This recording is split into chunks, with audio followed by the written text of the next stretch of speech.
কল্পনার বাবা বসে আছে উঠোনে সরিষার তেল মেখে।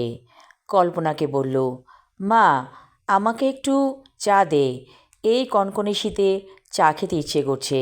কল্পনা এক বাটি মুড়ি, নারকেল আর চা নিয়ে এলো বাবার জন্য।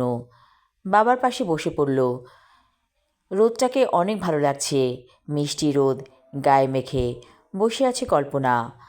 কল্পনার বাবা বলল, তোকে খুব চিন্তিত মনে হচ্ছে, কি ব্যাপার নিয়ে ভাবছিস? কল্পনা, এই কথা তো বাবাকে বলতে পারবে না, মাকে বলা যেতে পারে, কিন্তু না, বলার দরকার নেই। কেমন করে এই নোংরা কথা বলবে সে? রহমান স্যার তাকে কুপ্রস্তাব দিয়েছে। মা বলল, কল্পনা, তুই তোর জন্য মুড়ি নিলি না? মুড়ি নে, আমি তোর জন্য চা এনেছি। কল্পনা বলল, ঠিক আছে, আমাকে মুড়ি আর চা দাও। বেশ ভালো লাগছে উঠোনে রোদ ভাতে। মা বলল, শোন কল্পনা, আমরা মহিলারা হচ্ছি দাসী। দেখিস না পুরুষেরা আমাদের উপর কেমন নির্যাতন করে? মনে হয় যেন আমরা দাসী দাসী কিনেছে ওরা। ওই যে দেখলি না, পাড়ার যে ছেলেটা অনেক বউভক্ত ছিল, সে একটি মহিলাকে বিয়ে করে ফেলল বউকে না জানিয়ে। কিন্তু প্রথম বউ কিছুই বলতে পারল না। ওই যে কি হবে তার তার সন্তানদের, এই কথা ভেবে। তো টাকার জোরে সে কিনে ফেলল ওই দাসীকে, তাই না? তাই ভেবেচিন্তে কাজ করবি, নিজেকে কখনো দাসী বানাবি না। এমনভাবে পৃথিবীতে চলবি মাথা উঁচু করে। দরকার হলে সংসার করার দরকার নেই যদি পুরুষের দাসী হতে হয়। কল্পনা বলল, মা, এসব তুমি কি বলছো? মা বলল, আমি সব বুঝি। তোর মধ্যে একটা ঝড় বইছে, যে ঝড়টাকে আমি দেখতে পাচ্ছি অন্তর চোখে। পরদিন ক্লাস শেষে রহমান স্যারের রুমে গেল কল্পনা। বলল, স্যার, আপনি আমাকে কম নাম্বার দিন, কোনো সমস্যা নেই, কিন্তু আমি তো আপনার দাসী না যে আপনি যা বলবেন তাই শুনব। রহমান স্যার হাসছে মিটিমিটি। বলল, কল্পনা, তুমি একটি পারফেক্ট নারী, আমি তোমাকে পছন্দ করি। আমি এমনিই কথার কথা বলেছিলাম। তুমি তোমার খাতা দেখতে চাও? দেখো, তুমি একটা উত্তর ভুল লিখেছিলে, হয়তো তোমার মনে নেই। কল্পনাকে খাতা বের করে দিল রহমান স্যার। কল্পনা দেখল যে উত্তরটা সে লিখেছে সত্যি ভুল লিখেছে। কেন এমন হলো? এমন তো হবার কথা ছিল না। রহমান স্যার বলল, প্রশ্ন ছিল একরকম, তুমি উত্তর দিয়েছ আরেক রকম, নাম্বার তো কমে যাবেই। আমি চাই তুমি ফার্স্ট ক্লাস ফার্স্ট হবে। এখন থেকে সিরিয়াস হও, আজে বাজে চিন্তা মাথায় আনবে না। তুমি আমাদের দেশের গর্ব, তোমাকে আমি কেন কম নাম্বার দিব? তুমি তো ফালতু মেয়ে না, তুমি ব্রিলিয়ান্ট একটি মেয়ে। কল্পনা অবাক চোখে তাকিয়ে আছে রহমান স্যারের দিকে।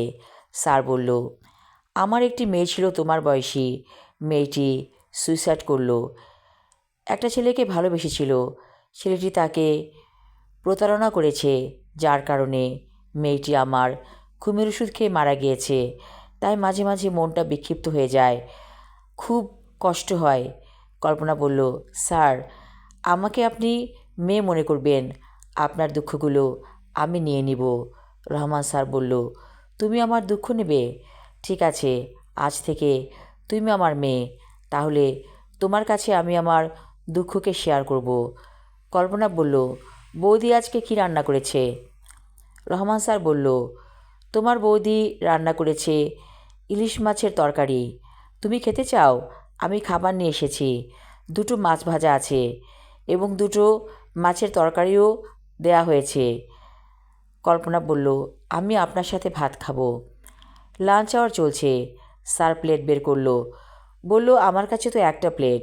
কল্পনা বলল, আমার ব্যাগে প্লেট আছে, আমি বেড়ে দিচ্ছি আপনাকে ভাত, আপনি বাটিগুলো বের করেন। স্যার বলল, ঠিক আছে।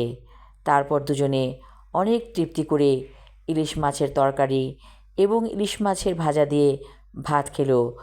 কল্পনা বলল, অনেক দিন এভাবে খাইনি, অনেক তৃপ্তি পেয়েছি। রহমান স্যার বলল, আমারও আজকে অনেক ভালো লেগেছে, মনে হচ্ছে আমার মেয়ে যেন আমার সাথে বসে খাচ্ছে। কল্পনার কাছে অনেক ভালো লাগছে, নিজেকে রাজেন রানীর মতো লাগছে। কে বলেছে মেয়েরা দাসী? মেয়েরা দাসী না, মেয়েরা সব কিছু করতে পারে। মেয়েদের হাতে অনেক ক্ষমতা, যে ক্ষমতা পুরুষের নেই। কি ব্যাপার, তুমি যে হাসছো মিটিমিটি? বলল রহমান স্যার। কল্পনা বলল, হাসছি অন্য কারণে। ঠিক আছে, তোমার হাসির কারণে তোমাকে চা খাওয়াবো। আমার ফ্লাস্কে চা আছে, তোমার বৌদি চা তৈরি করে দিয়েছে। কল্পনা বলল, বাহ, আজকে তো দেখা যাচ্ছে আমার ভোজন বিলাস পরিপূর্ণ হতে চলেছে। রহমান স্যার চা ঢেলে দিল কল্পনাকে। কল্পনা সত্যি আজ অনেক খুশি। আমি আমার লেখা ছোট গল্প দাসী পর্ব 2 এবং শেষ পর্ব পড়লাম। আশা রাখছি সবার ভালো লাগবে। ধন্যবাদ।